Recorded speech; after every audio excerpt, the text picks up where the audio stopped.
The cake had 17 candles left unlit because my son blew out only 5. And still, nobody from that side of the family walked through the door. I stood in my kitchen holding a phone that had rung 11 times and been answered 0. And I remember thinking, very calmly, very clearly, fine. If Tommy isn't your real grandchild, then I'm not your real family. And a woman who isn't real family doesn't need to be in a real will. My name is Rachel Whitfield, and this is the story of how I spent 2 years quietly writing 3 people out of $11 million without ever raising my voice once. Let me back up, because none of this happened overnight. Betrayals like this don't start with a slammed door. They start with small things you forgive because you love someone, or because you're tired, or because you tell yourself, next time will be different. I met my husband, Daniel Whitfield, when I was 26 years old, working as a paralegal at a mid-sized firm in Columbus, Ohio. Daniel was kind back then, still is, mostly. He came from money, old money. The kind that doesn't announce itself with loud cars, but with quiet things like a lake house nobody talks about and a trust fund set up before he was even born. His parents, Richard and Marlene Whitfield, built a chain of regional pharmacies starting in the 70s and sold most of it off in 2011 for a number I only learned much later, $11.2 million sitting in accounts, trusts, and property. When Daniel and I got married, his parents were polite to me. Not warm, polite.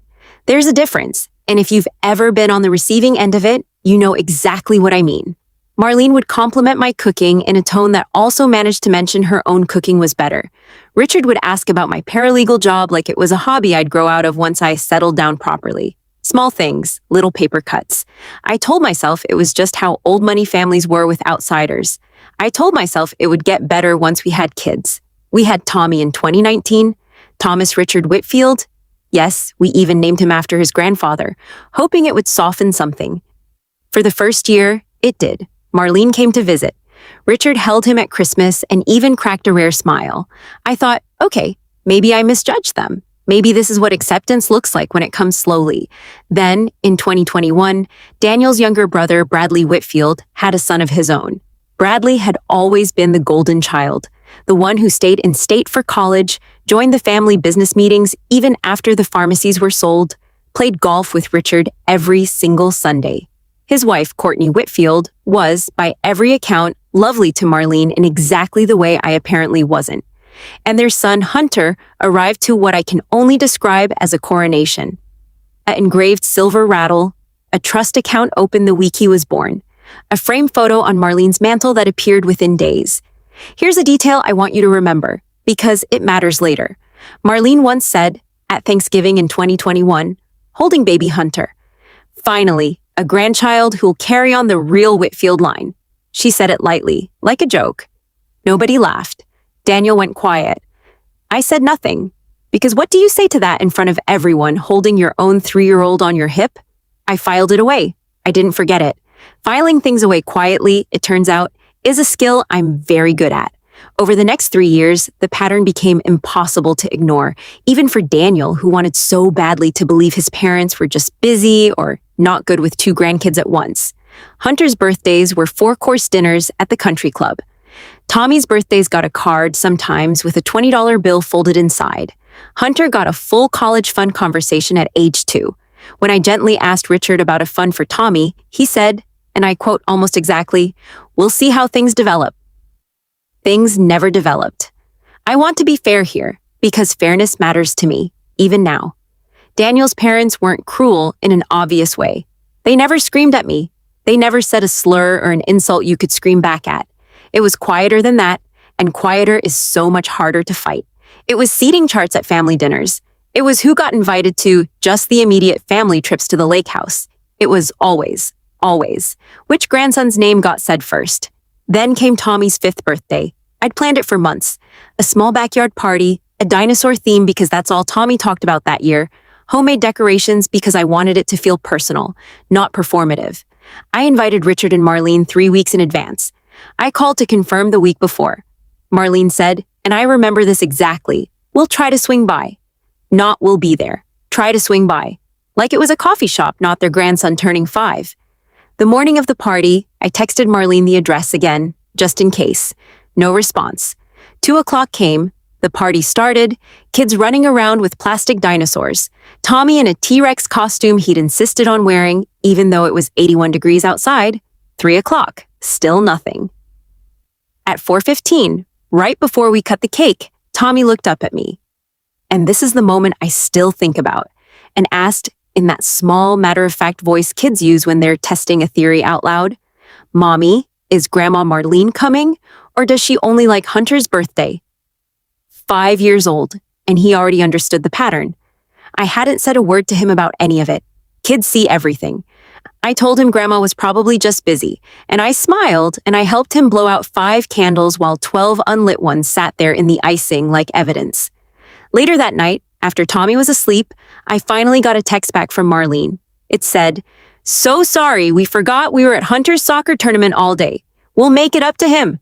I sat at my kitchen table and read that message maybe 6 times. We forgot. Not something came up. Not there was an emergency. They forgot because Tommy's birthday simply wasn't important enough to remember, while Hunter's soccer tournament, a 7-year-old's recreational league game, absolutely was. I called Daniel over, showed him the text. He went pale, actually pale, and said, "I'll talk to them." And to his credit, he did. He called his mother that night and, from what I overheard, actually raised his voice for the first time in years. Marlene's response, relayed to me afterward, was that we were being too sensitive and that every family has a favorite sometimes. It doesn't mean anything by it. Every family has a favorite sometimes. As if that made it better. As if she just confirmed the exact thing we were upset about, while acting like the confirmation should be comforting. That was the night something in me went very still and very quiet. Not sad quiet. Calculating quiet. I want to be honest about the low point, because it wasn't just about hurt feelings. It was about what that hurt exposed. Daniel and I had money troubles that year that nobody in his family knew about, because we were too proud or too embarrassed to ask. I'd left my paralegal job 2 years earlier to stay home with Tommy, and Daniel's salary as a mid-level project manager covered our mortgage, our bills, and barely anything else. We had $840 in our savings account the week of that birthday party. $840 next to a family sitting on $11 million. I remember standing in the laundry room that week, folding Tommy's dinosaur costume, doing math in my head about daycare costs if I went back to work, and thinking about how Hunter already had a college fund with, I later found out, over $60,000 in it. I wasn't angry about the money itself. I want to be clear about that. I was angry about what the money represented. A family that had decided quietly and without ever saying it directly which child mattered. I didn't cry in front of Daniel. I didn't cry in front of Tommy. I went to bed that night. I got up the next morning. I made pancakes, and I started paying very, very close attention. Here's where the seed I planted earlier in this story starts to matter. Remember that I'd worked as a paralegal for 6 years before Tommy was born?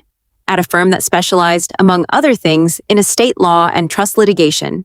I knew things. I knew, for instance, that Richard and Marlene had set up their estate through a revocable living trust back in 2015, and that as a family member, I'd actually helped Daniel's family with some minor paperwork years earlier, back when things were still polite between us, notarizing documents, helping Marlene understand a codicil, sitting in on one meeting with their estate attorney, a man named Gerald Osgood, because Daniel was working long hours and asked if I could go in his place.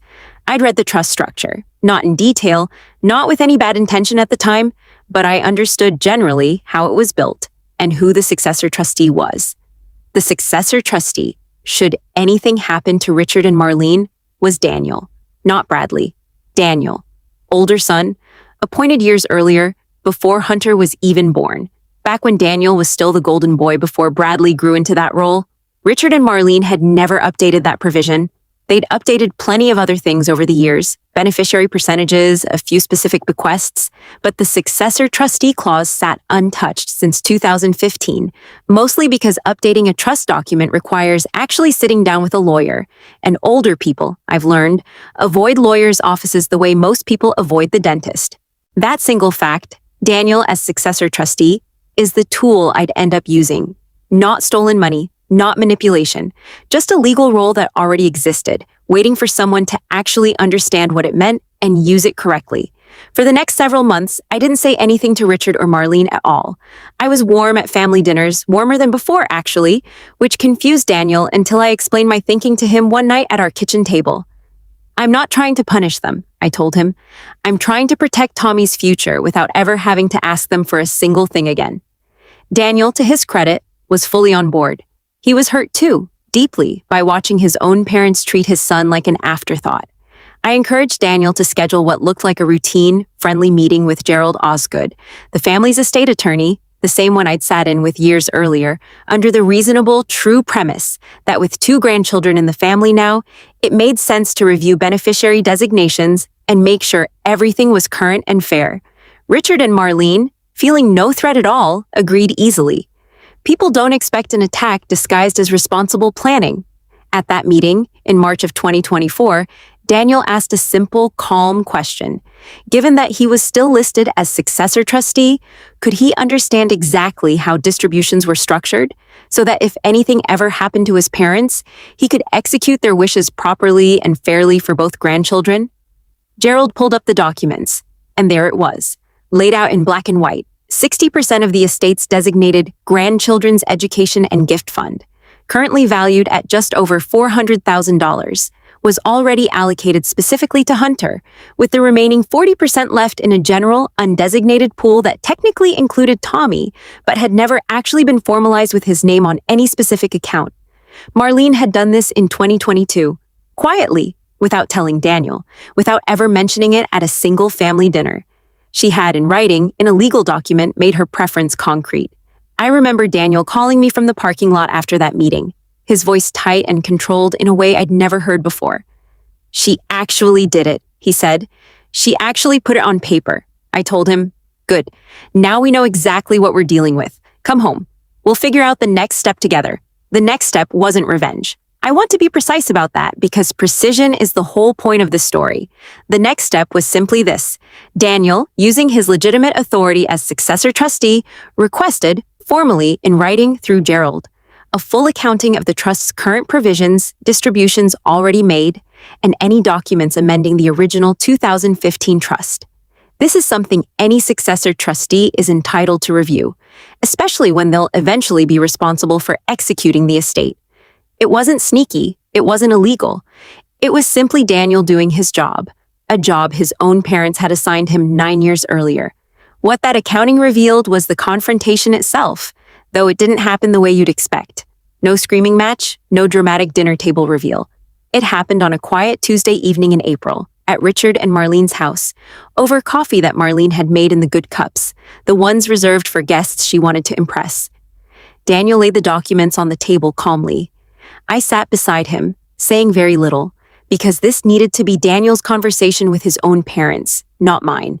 He said, "Mom, Dad, I saw the education fund structure, 60% designated to Hunter, and Tommy's portion never formalized. I need you to explain that to me." Marlene's face did something I'll never forget. Not shock, not shame, just mild irritation, like she'd been caught doing something perfectly reasonable and now had to justify it to people who should already understand. She said, "Bradley's family needed it more structured, that's all. We'll get to Tommy's eventually." There it was again. That word, eventually, the same non-answer she'd given about Tommy's birthday fund, years earlier, that had never actually developed. I spoke then, calmly, for the first time in the whole conversation. I said, "Marlene, you told me 2 years ago that Hunter was the real Whitfield line. Then you missed Tommy's 5th birthday for Hunter's soccer game and said it didn't mean anything. Now there's an actual legal document that backs up exactly what it meant. I'm not angry. I just want you to know that we see it clearly now, all of it." Richard tried to smooth things over, the way he always did, saying something about how families sort these things out. Daniel, still calm, said the line I think about most from that whole night. "You don't get to sort it out quietly forever, Dad. Some things you write down, and once you write them down, they're not feelings anymore. They're facts." Then Daniel did the actual work.